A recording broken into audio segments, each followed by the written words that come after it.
Yay! So I watched a video talking about, I've mentioned this before, but I watched I don't think you were there for that. I don't think Ari was either. I think I talked about it with Lena on stream. Mm-hmm.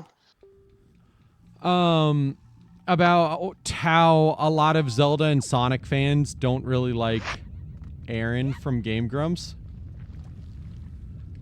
Due to his comments and stuff about the series that he's made. Oh, am I supposed to fight that? For different reasons. I don't like him for different reasons. Oh, yeah. I honestly think his comments on the series are pretty enlightened. I'm not really mad about what he said about certain video games. He's had a few comments I could agree with about this series, I will admit. Yeah, and I mean, he has some pretty valid arguments for a lot of games. Like his comments on Castlevania, when he was comparing the first game to the... Or what... Was it the first game or second game to the fourth one? Second game to the first one, I think. Something like that. I know he mentioned like the fourth one in that video, and he talked about how the fourth one really revolutionized the franchise from then onward. Do that. And it did. Like, without a doubt, it is the best game in the franchise besides Symphony of the Night. And that was before the series tried to turn more into a RPG-styled Metroidvania, and it was still about, like, platforming. Mm-hmm. And I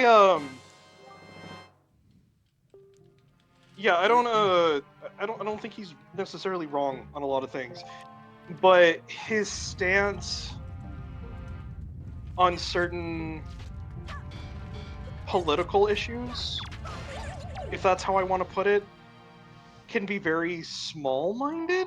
Because, like, I know his heart's in the right place. Mm-hmm. And I know he cares about... I know how he cares about people and stuff like that. Yes. But the way he talks about it is very... unenlightened, or not unenlightened, like he's just not knowledged on the subject. Yeah, uninformed, thank you. That's a better term. And that's part of the reason I don't like him, but other than that, his comedy's fine, and he's still a very funny person, and I enjoy watching Game Grumps from time to time. I mean, he's by no means the worst person on the internet like most people treat him as, though. Oh, yeah, no, I don't think that. It was more just an issue of the way he talks about those series versus, like, his gameplay on them. So it's, like, a very dismissive of, like, Zelda and Sonic games that he's not interested in, but then he's, like, not even trying so that he could prove his points, is what a lot of people think. I don't think that's necessarily fair. Like,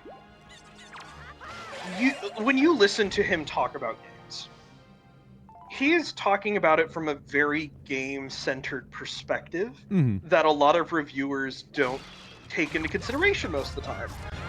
Like, you'll see game reviewers who have no idea how to fucking play the game and just immediately bash it. And from his stance and POV, he's talking about it as someone who's played games for a while. Even if he does suck at it and he recognizes that fact, he isn't outright saying you have to burn it with the stick and fire. Oh, duh. I would throw out there of, like, Skyward Sword. He hates Skyward Sword. But I completely think it's justified. Sure, I think there's plenty of reasons to dislike Skyward Sword too. I think most of my reasons are like the repetitiveness of it, and like the whatever Forsaken boss that you have to do like 5 times. That's really stupid. Oh my god, yeah! Don't even get me started on that shit. But his reasons are like, oh, look at how bad this sword play and blah blah blah blah. It's like, are you even trying to interact with that, or are you just sitting down and being like, why is it not letting me play this traditionally, you know? No, I think that's a fair criticism, because, like, the sword play's kind of ass, and that's not particularly Wind Waker's fault. Nintendo likes to do their gimmicks, and Skyward Sword, sorry. I didn't mean to say Wind Waker. I'm looking at Wind Waker, so that's what I said that for. I don't think that's Wind Waker's fault per se. That's more of Nintendo just doing the gimmick-centric shit that it typically does. And it's by no means terrible of a concept, but it's so finicky that it's really hard to use the swordplay effectively when you're going into combat or any form of gameplay with the game. It's hard to engage with it when you're constantly struggling to get the right slicing poses, because a lot of the enemies in the game are built around it. They're heavily built around it. You need to make sure that you're striking opposite of where they're blocking and stuff like that, or you need to strike in certain poses in order to actually hit them properly. It's very grating when you go into that combat and the game is constantly fighting you because the motion controls aren't great. And when they re-released an HD version for the Switch, it was probably the best decision they made to make it to where it was like mapped to the right joystick. Yeah. And that's what it should have been from the beginning, to be honest. Yes, but the issue was the Wii didn't have that as well. It did. Well, it only had one joystick. No. It had a right joystick. There was a connector that they used, or that they promoted for like the console games, whatever you want to call them. The where they just port over like SNES games and stuff like that. There was a controller that you could plug into the Wii remote that acted as a 2-joystick controller, and they could have easily done it with that. When did that come out? The problem is that came out well before Skyward Sword did. Okay. That was a thing that came out like early in the Wii's life cycle, and it's probably one of the best controller attachments you can have for the Wii, and it was official Nintendo, so it wasn't like you could buy this and connect it to your Wii, and it wasn't like it was a third party, it wasn't that. Catherine. Fucking Catherine. I love that game. God, it is a good game.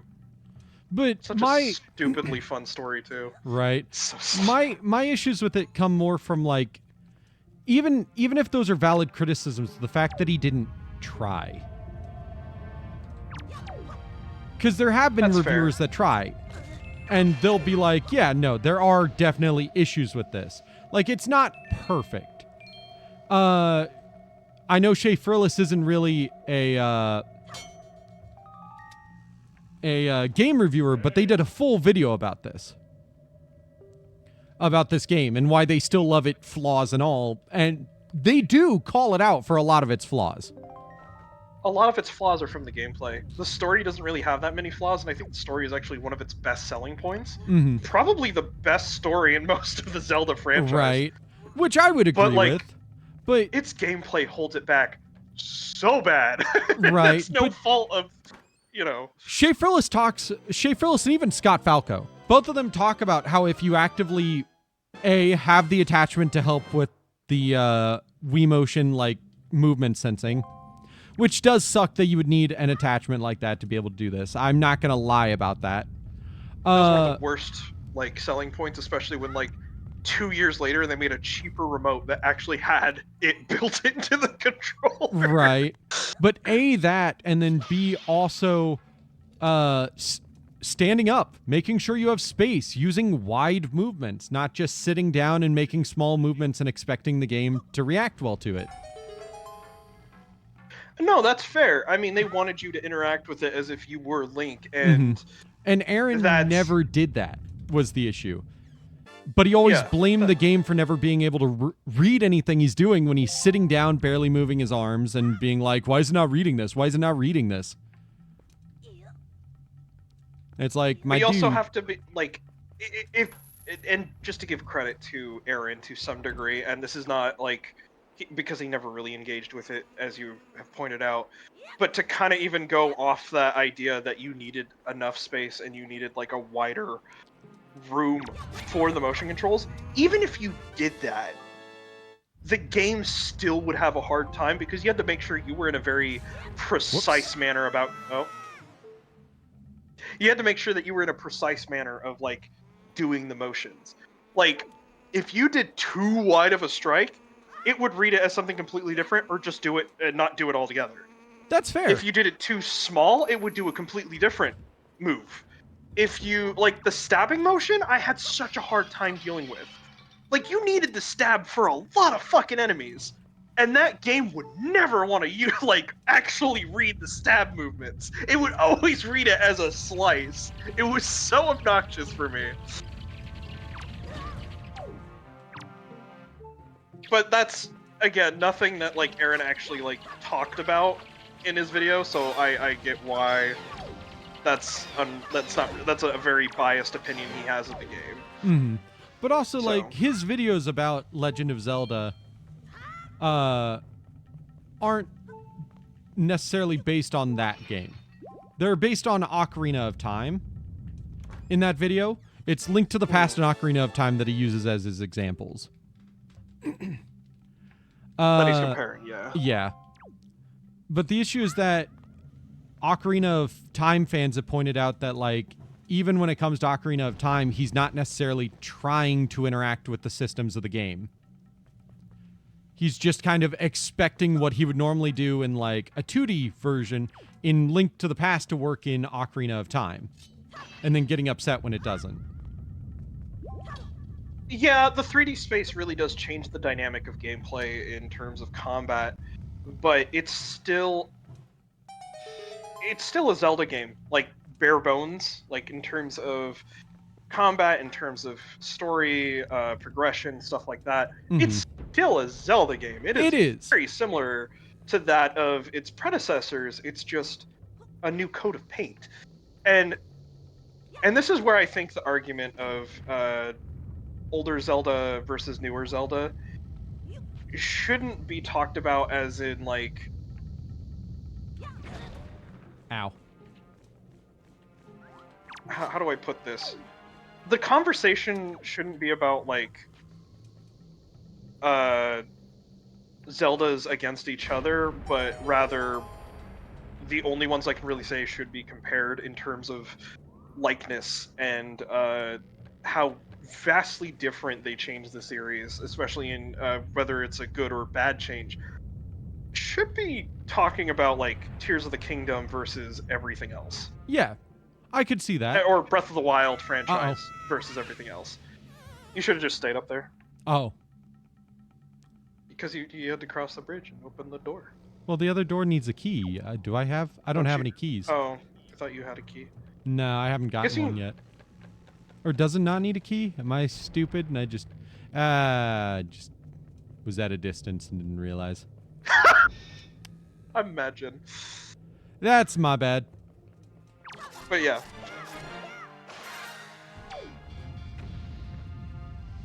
But yeah, that's...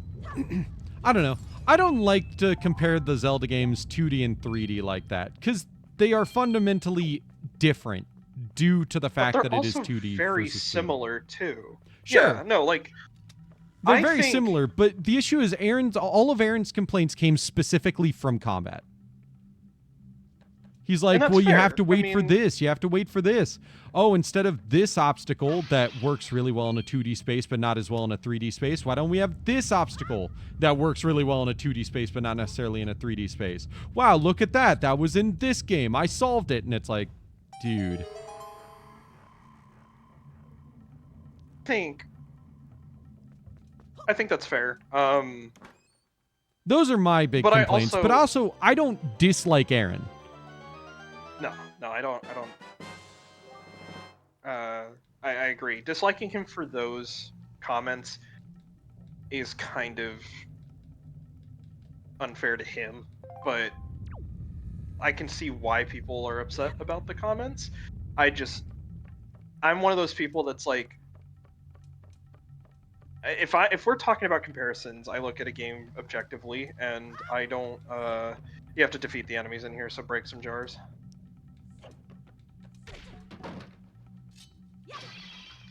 Hey, nice.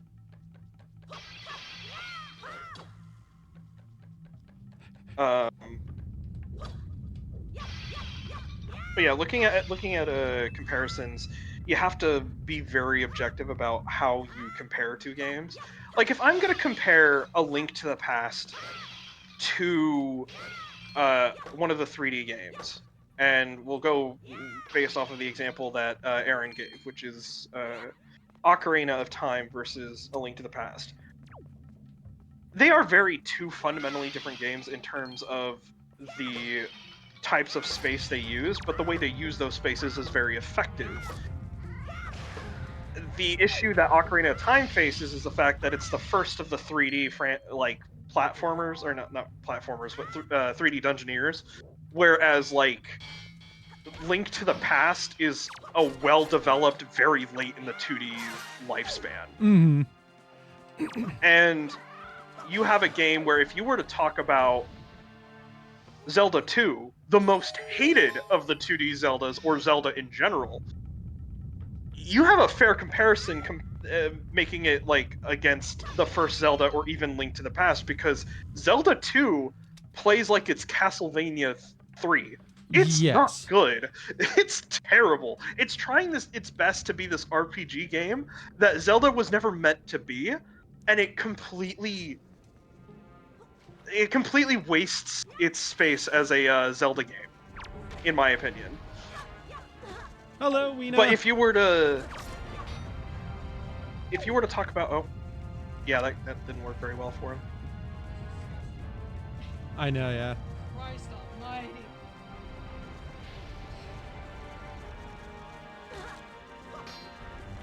Ah.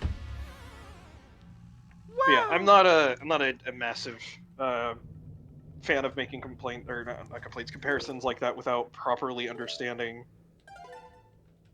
how to tackle those two. If you were to compare the 3D to the 2D, you can technically make gameplay comparisons, but you have to make sure you're doing it off of the understanding that you know the differences between the two gameplays. Like,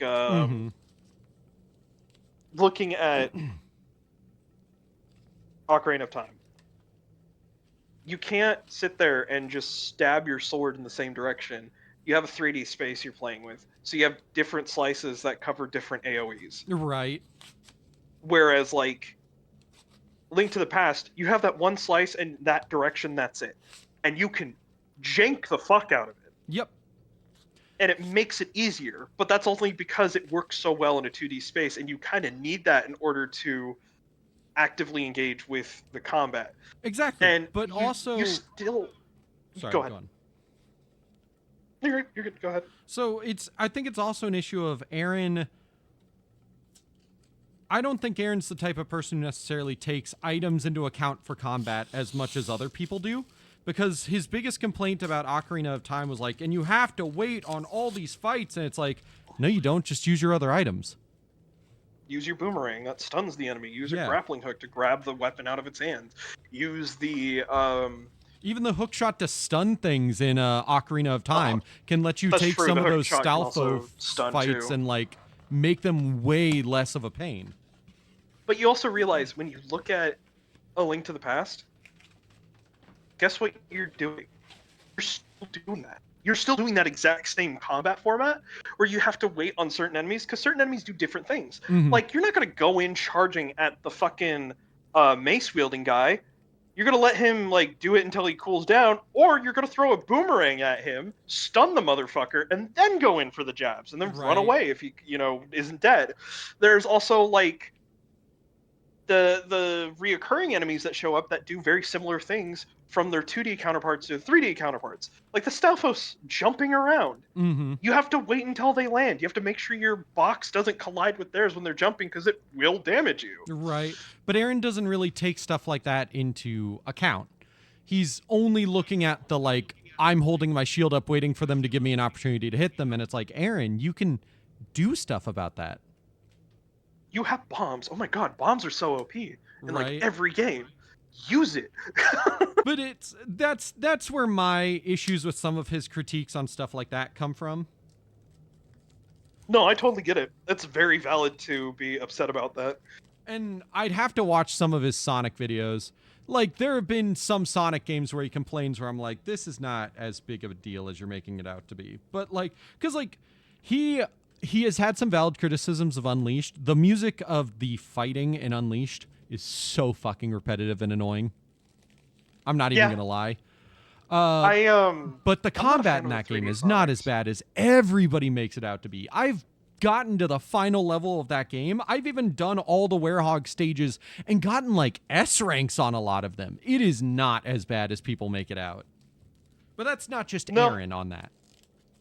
no, I completely understand. I think um, I have such a hard time criticizing Sonic properly without sounding biased, because my issue with Sonic is far beyond uh, the the specter of gameplay. Like I don't like the Sonic games as a platformer. I That's fair. prefer Mario. Oh, dude, that is Um, totally valid. Ah, shit, one of the discs is out and and about. even Oh, one of when my this thing biggest broke. complaints that I have about 3D platformers still it's still an issue with Mario as much as it is with Sonic. Sonic is so fast paced that as an ADHD type person, I don't know if it's actually it might not even be my ADHD thing, but it's the fact that I can't keep up with the speed and the camera movements at the same time, Oh, that is and fair. so I have a very much like what's going on? Like that's my knee jerk reaction as I'm playing the game.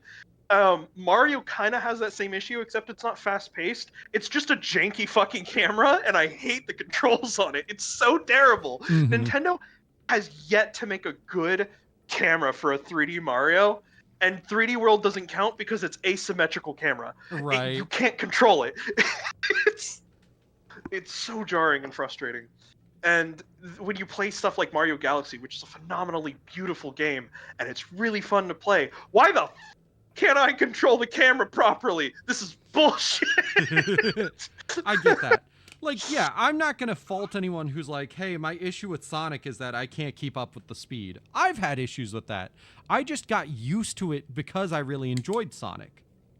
That's fair. I love the characters. I think the best part about Sonic is the character. Yeah, honestly, it makes me really sad when there are Sonic fans who are like, the worst part about Sonic is the characters. And I'm like, Dude, they're so much fun. There's so much suck. world building. How the fuck do you hate the characters? I have to know. I Right? really do. There's so much good world building, and this like it's part of the reason why I think it's funny that have you ever watched that video of like the research that somebody did where they said that Sonic inherently causes autism? Have you ever heard of Oh, that video? I have not. I it's it's a funny video to watch if you're like a Sonic fan and you try not to take the video seriously, because there's no way to take that fucking video seriously. Right. Like don't get me wrong. I think Chris Chan is a blight to the Sonic community. Yes, he's a blight to the autistic community too. He's a blight to society. But like Sonic doesn't cause autism. Colors cause no, I'm just kidding. Saying Sonic causes autism is like saying fandoms are all bad. Yeah, it's a pretty obvious and generalized statement. If you have a hyperfixation on something, congratulations. You're fucking autistic, boy. Right. Yeah, I've had plenty of issues with fandoms, but I'm not out here being like, all fandoms are bad. All fandoms cause all these issues. It's like there are bad people and everything. And there's plenty of fan content that would not exist without fandoms. That I really enjoy. Motherfucker, this is... Oh, I'm struggling. It's like the argument of talking about separating the art from the artist. You can still enjoy a series and not support the creator. Like, I love Harry Potter. I think Harry Potter is still a great franchise. But fuck J.K. Rowling. She ain't getting any more of my money. If I'm continuing to like support the art, it's gonna be through pirating. I'm sorry. I don't care if I get in trouble saying that. Right.